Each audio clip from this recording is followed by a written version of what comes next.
নমস্কার বন্ধুগণ, আশা করি আপনারা সবাই ভালো আছেন। তো বন্ধুরা, আজকের ভিডিওটা যারা শেষ পর্যন্ত দেখবেন তারা সত্যি অনেক বড় একটা দুশ্চিন্তা থেকে মুক্তি পেতে চলেছেন।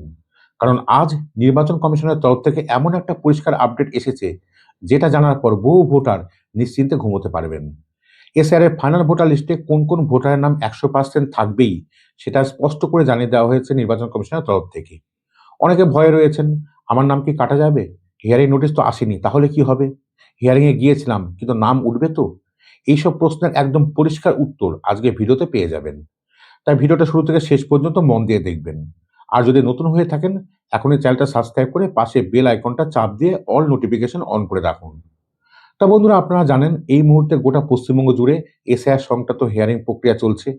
আর এই হিয়ারিং নিয়ে দু ধরনের ভোটার সবচেয়ে বেশি চিন্তায় রয়েছেন। একদল ভোটার যাদের বাড়িতে হিয়ারিং নোটিশ এসেছে, তারা বলছেন আমরা তো নোটিশ পেয়েছি, ডকুমেন্ট জমা দেব, হিয়ারিং এ যাব, আমাদের কোনো সমস্যা নেই। কিন্তু আরেক দল ভোটার আছেন যাদের কাছে এখনো পর্যন্ত একটাও হিয়ারিং নোটিশ আসেনি। তাদের মাথায় একটাই প্রশ্ন, আমাদের নাম কি তাহলে বাদ যাবে? বন্ধুরা, এখানে আসছে আজকের সবচেয়ে বড় সুখবর।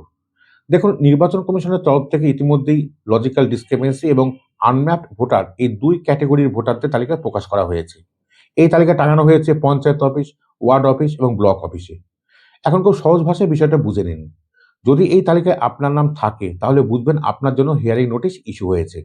আর যদি আপনার নাম না থাকে তাহলে আপনার নামে আর কোনো হিয়ারিং নোটিশ আসবে না।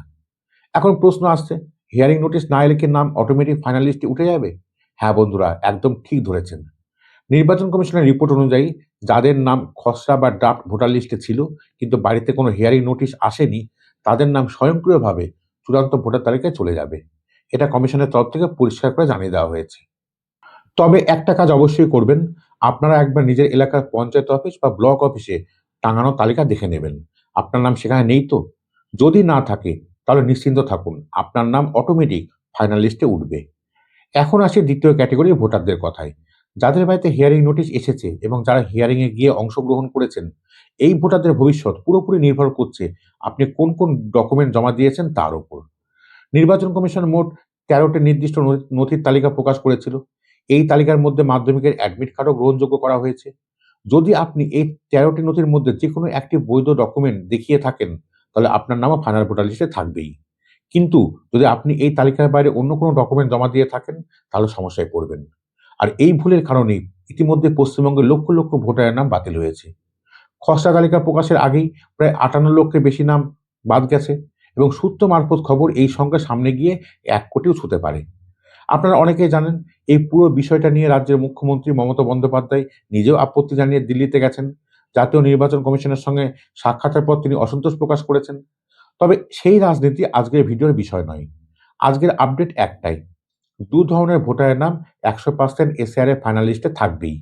যাদের নাম ড্রাফট লিস্টে ছিল কিন্তু কোনো হিয়ারিং নোটিশ আসেনি, আর যাদের হিয়ারিং হয়েছে এবং ১৩টি বৈধ নথির মধ্যে অন্তত একটি জমা দিয়েছেন।